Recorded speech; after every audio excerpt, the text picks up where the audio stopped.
Mr. President, as a small state with a tiny population, open borders, and no standing army, St. Vincent and the Grenadines owes its continued peaceful existence as an independent and sovereign nation to a robust and universally accepted body of international law, which includes the United Nations Charter. As active members of the United Nations General Assembly, we take seriously the 1998 assessment by former UN Secretary-General Kofi Annan that the contributions of small states are the very glue of progressive international cooperation for the common good. We also agree wholeheartedly with the 1963 assertion by former United States President John F. Kennedy that small nations can and must help build a world of peace.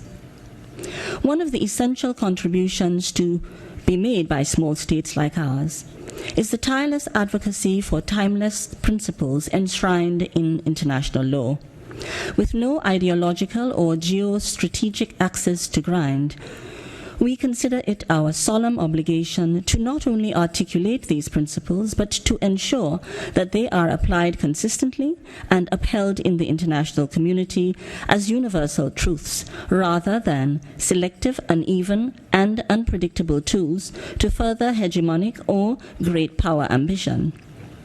Such a jaundiced view of international law would weaken the integrity and legitimacy of our Assembly, and ultimately the existential pillars upon which small and militarily weak states rely. Accordingly, St. Vincent and the Grenadines has viewed the recent events in Crimea and Ukraine with great concern. We reiterate the call made by the Caribbean Community CARICOM in its March 5th statement for pacific settlement of disputes and respect of Ukraine's sovereignty and territorial integrity.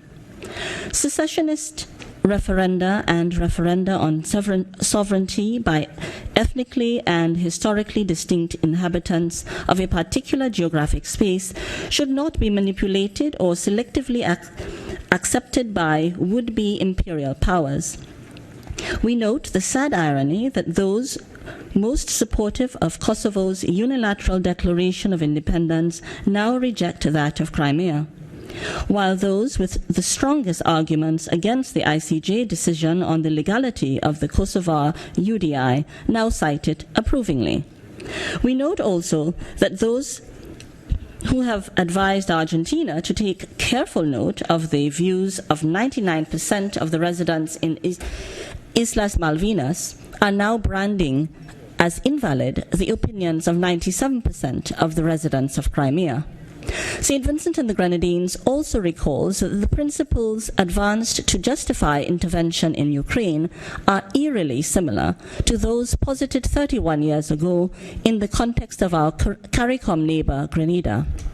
However, this time, the legal defenders and dissenters have switched places.